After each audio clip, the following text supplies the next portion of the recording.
going to be extremely crucial. But you know, many believe, Sri Iyer, that irrespective of what Christian Michael reveals in this investigation, and irrespective of how much of that can actually be proven in a court of law, how much of it is backed with hard evidence, you know, the political brownie point as far as the BJP is concerned has been scored. Yes, it does help BJP's cause that it has been successfully able to bring somebody in from outside of India into India to face India's laws. That is a plus for BJP. And there's one other aspect to this case. Now, it's possible that Christian Michel could turn approver. And if that happens, then the whole case turns upside down. Things are going to move much faster. And that could really bring about a big catharsis in the Congress party, in my opinion.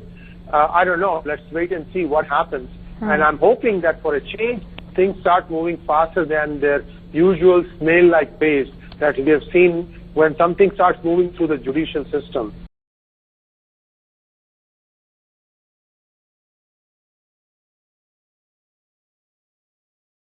From Bangalore, Sri Iyer, you wanted to come in.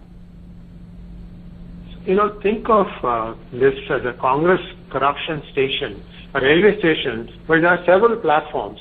Now, what we are seeing is every platform is taken up by a new scam, like the National Health scam or the, the Agusta Westland scam and so on. All these trains arrive, but none of them ever leave the station. So this becomes a perception problem where once a corruption surfaces against the Congress, they're unable to shake themselves out of it. Whereas if you take a look at the Rafale deal, the Congress makes some noise, but they are unable to sustain it. Perhaps they don't have the data that they can use to put the government on the mat. I don't know what the reason is. But if one side is continuously viewed as being corrupt, that is not going to augur well for a democracy. I'd like to see two healthy parties in India. That's what is needed for a healthy democracy. So in some ways, I'm a little I think there are several, I think there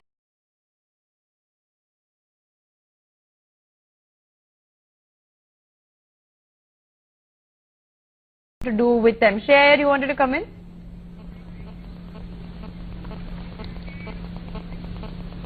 I just wanted to add that from what I'm understanding from people in the know, he has been practically stripped of all his wealth.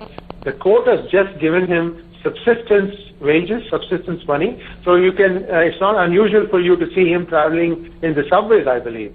So if that happens, that means that this is an even more of a strong message to people who are hiding in UK in the hope that somehow somebody else will come to power in 2019 and they can claw their way back into India. If this thing starts happening, that's also a strong message that you can run, but you cannot hide. And the other thing I wanted to say about this particular case, Agusta Westland case, is that, if some of the helicopters are lying idle, by all means, we need to make sure that they are operational. But the whole deal itself, if it's in its entirety, was so, overpriced that the UPA government cancelled it, as a matter of fact. It's not even the NDA government. Now, if we need to bring in more transparency in all the defense deals, and I'm including even the Rafale deal, even the S-400 deal. Why can't the government just put out a display saying that this is the price and here is the breakdown? And you can say that there is going to be some overhead for services. You need to get spare parts. You need to be able to have a service center set up. All those things will cost money, but there should be not only be a fair process, but there should be an appearance of a fair process, and that I think will keep the process moving forward faster. Now, otherwise, every time there's a defense deal, there's always an allegation of a kickback, always an allegation of a corruption. This does not bode well for the country. We need to keep moving fast.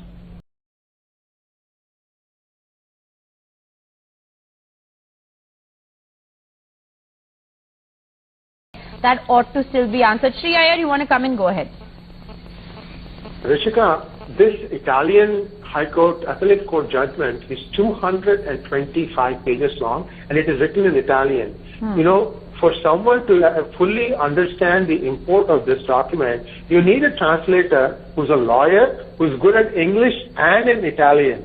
All three, a skill set that requires all these three in order to decipher this thing and write it in English. My little understanding and reading of this document, I have a few friends who are good at Italian and English who helped me understand this document. There are a lot of nuggets of information buried within, inside. And remember that this happened about 8-10 years ago. Things are a little bit less sophisticated in terms of layering of money and putting money away in tax havens. So it might be a little bit easier of a case for the CBI to crack it. Plus, just take a step back. Think about this as a chess match being played by government, which is led by CBI and ED, and all the perpetrators who are on the other side. So the government has made the first move and got Christian Michel in. I'm sure the government has provisions for both the possibilities, that is, whether he turns approved or not, or whether he just shuts up and doesn't cooperate at all. I'm sure the government has thought through these moves, and I'm sure they are ready with the evidence to say, okay, well, if this is what you're going to say, I mean, this is what it's going to lead to. I would like to really see a new template being deployed by the new director at CBI to try and see if you can get this process going a little faster, you know. We can't always wait for years and years for this to play out. I'm sure there may be ways to expedite this. You know, I think you echo the sentiment of everyone who understands the kind of modalities that we don't want to wait for years and years. I mean, it's been close to 20 years. It'll be close to, 2 decades since the deal was approved in the first place.